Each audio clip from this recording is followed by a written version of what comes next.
یہ جو تصویر ابھی آپ اپنی اسکرینز پر دیکھ رہے ہیں یہ غزہ کی ہے، اور غزہ میں ایک کیمپ ہے، ریفیوجی کیمپ، جہاں پہ یہ شادی ہو رہی ہے۔ یہاں پر آپ دیکھ رہے ہیں کہ ایک دلہا ہے جو کہ بالکل مخدوش الحال لگ رہا ہے، اس کی والدہ اس کے ساتھ کھڑی ہوئی ہے اور دلہن بھی ہے اس کے ساتھ، اور انہوں نے وہاں پہ نکاح کیا ہے، شادی کی ہے۔ اب اس تصویر کو دیکھ کے ریسٹ آف دا ورلڈ کو کیا سبق لینا چاہیے، اہم بات یہ ہے۔ ہمارے ہاں آپ دیکھتے ہیں کہ جو مرد ہیں ان کے پاس لاکھوں ہزاروں بہانے ہیں کہ ابھی تو میں سیٹل نہیں ہوا، ابھی تو حالات ٹھیک نہیں ہیں، ابھی ہم نے شادی اس طرح سے کرنی ہے، ابھی ہم نے یہ کرنا ہے، وہ کرنا ہے، دس از the plan, this is the plan. اس تصویر نے ایک تھپڑ مارے ان تمام حجتیں اور بہانے کرنے والے مردوں کے منہ پہ جو کہتے ہیں کہ ابھی ہم نکاح نہیں کر سکتے یا ابھی ہم شادی نہیں کر سکتے۔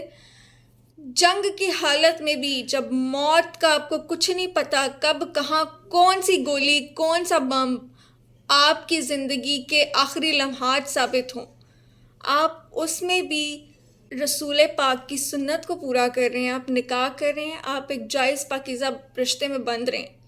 اور یہاں پہ کیا ہوتا ہے؟ یہاں پہ ہوتے ہیں جی دعوے جھوٹے محبت کے، جھوٹے شادیوں کے، اور پھر وہاں پہ آ جاتی ہیں جی اماں نہیں مان رہی، ابا نہیں مان رہے، یہ نہیں ہو رہا، وہ نہیں ہو رہا۔ ایک بات میں بہت ہی کلیئر کٹ بتانا چاہتی ہوں تمام لڑکوں کو بھی اور لڑکیوں کو بھی،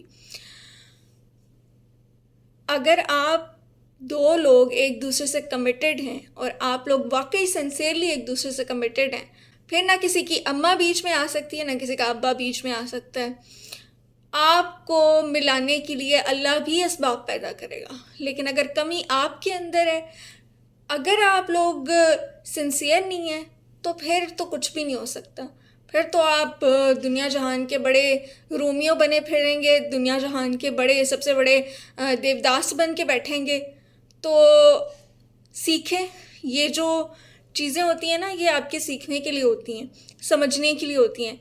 آپ کے سامنے اس طرح کی مثالیں کیوں آتی ہیں؟ تاکہ آپ کو پتہ چل سکے کہ ایک جائز حلال کام کرنے میں کوئی رکاوٹ، کوئی چیز آپ کو منع نہیں کر سکتی جو آپ کرنا چاہتے ہیں، اگر آپ واقعی کرنا چاہتے ہیں۔